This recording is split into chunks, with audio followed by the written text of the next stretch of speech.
Today, we're cracking open one of the most influential books ever written, the Gospel of Matthew. But we're not just going to read it. We're going to get to the heart of a really crucial question. Why was it written in the first place? What was its author trying to accomplish? Let's dive in. So for this explainer, our guide is the fantastic Introduction to Matthew from the Ignatius Catholic Study Bible. It gives us a really solid scholarly framework to understand what's going on behind the scenes of this ancient text. All right, we've got 5 main stops on our tour today. We'll kick things off with the Gospel's core purpose. Then we'll get into who wrote it and for whom. After that, we'll check out its really clever structure, dig into the central theme of the Kingdom of Heaven, and wrap up by looking at how it blends history and prophecy. Okay, first up, a gospel with a purpose, because to really get what Matthew is doing, you have to imagine yourself as one of its very first readers. You have to understand the huge problem this book was written to solve.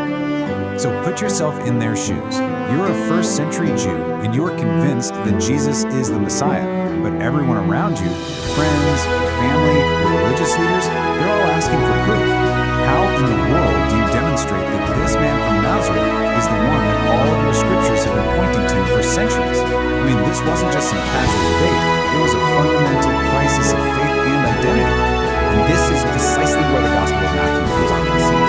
You see, it isn't just a biography of Jesus. It's a powerful, masterfully constructed argument. Its primary mission is to answer that one massive question, using scripture, genealogy, and Jesus' own words to prove beyond a doubt that he is the Messiah they've all been waiting for. So, if Matthew's Gospel is an argument, then who exactly is making it? And who are they trying to persuade? Well, that leads us straight into our second section, the author and the audience. What's pretty amazing here is just how consistent the historical record is. From the earliest manuscripts we have, they're all titled according to Matthew. And the early church fathers, we're talking heavy hitters like Irenaeus and Augustine, they all agree. The author was the Apostle Matthew, the former tax collector. What's really compelling, though, is that in all of Christian antiquity, no other name was ever seriously put forward as the author. It was always Matthew. Now, figuring out when it was written is a little bit tricky. There's a pretty healthy debate among scholars. On one hand, some argue it was written before the year 70 AD. Their big piece of evidence? Matthew talks a lot about the Sadducees, a powerful Jewish group that was completely wiped out after the Romans destroyed the temple in Jerusalem in 70 AD. So the thinking is, why write so much about them if they were already gone? But on the other hand, some scholars date it later, to the 80s or 90s. They point out that the way Matthew writes about Jesus' prediction of a temple's destruction makes it sound like he's writing about something that has already happened. But regardless of the exact year it was written, the text itself gives us huge clues about who it was for. This gospel is absolutely filled with references to Jewish scriptures, and it just assumes that its readers are familiar with Jewish customs. That tells us pretty clearly that the intended audience was made up of Jewish Christians, people grappling with how their new faith in Jesus fit with their ancient heritage. And this brings us to how the gospel itself is put together, which is nothing short of brilliant. It's not random at all. In fact, the very layout of the book is part of the message. It presents Jesus' teachings as a kind of new Torah. Check this out. It starts with the Christmas story and ends with the crucifixion and resurrection.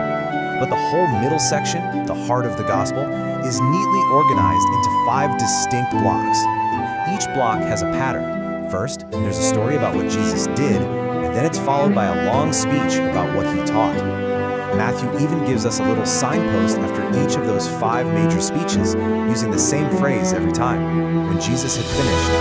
So why 5? Why not 3 or 7? Well, this is where the genius of the structure really comes into play. For that original Jewish Christian audience, the number 5 would have screamed one thing: the 5 books of Moses, the Torah, the very foundation of God's law.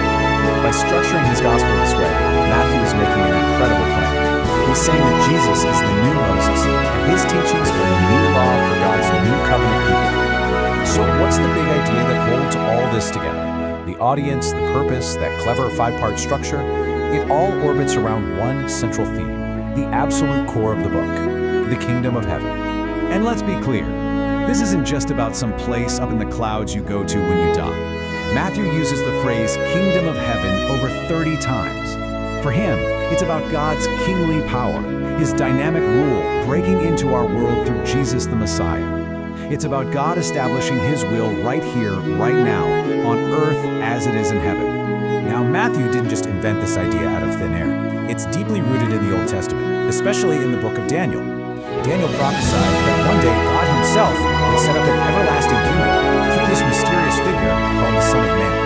Matthew's original readers would have known this prophecy inside and out, and made sure to constantly connect Jesus to that very title. Matthew shows us that this kingdom has three different dimensions. First, it's ethical. It's all about how we're supposed to live. It's a call for a total change of heart, a life of discipleship. Second, it's ecclesial, which is just a fancy way of saying it has to do with the church. The kingdom becomes visible in the world through the community of believers. And finally, it's eschatological, which means it's about the future.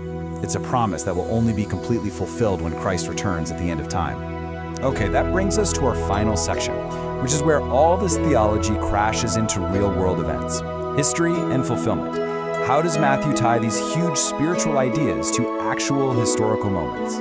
And this brings up a really common question, one that people have wondered about for centuries, especially when it comes to the opening chapters. Are those famous stories about Jesus' birth, the wise men, the star, King Herod's rampage, are they meant to be read as literal history, or are they more like theological stories? Well, the Ignatius Study Bible argues that yes, they are historical, and for a few key reasons. First, it says the story isn't midrash, where you retell old stories in a new way. No, this is a new story that the Old Testament helps us understand. Second, some historical details actually fit, like the fact that there were Jewish colonies in Egypt where the Holy Family could have escaped to, and it definitely aligns with what we know about the brutal character of King Herod. Finally, it notes that a formal body, the Pontifical Biblical Commission, looked at this way back in 1911 and affirmed the historical foundation of these stories. And this really gets to the core of Matthew's entire project. You see, for him, history and theology aren't two separate things. They're woven together. The real, actual events in the life of Jesus are the very moments that God's ancient promises finally come true. In Matthew's view, Jesus himself is the living, breathing key that unlocks the meaning of the entire Old Testament. So, we'll leave you with this to think about. You've seen that the Gospel of Matthew was written as a specific answer to a specific problem for a specific group of people 2,000 years ago. So the question for us is pretty simple. How does knowing all of that, its purpose, its audience, its incredible structure, change how we read and understand this amazing book today?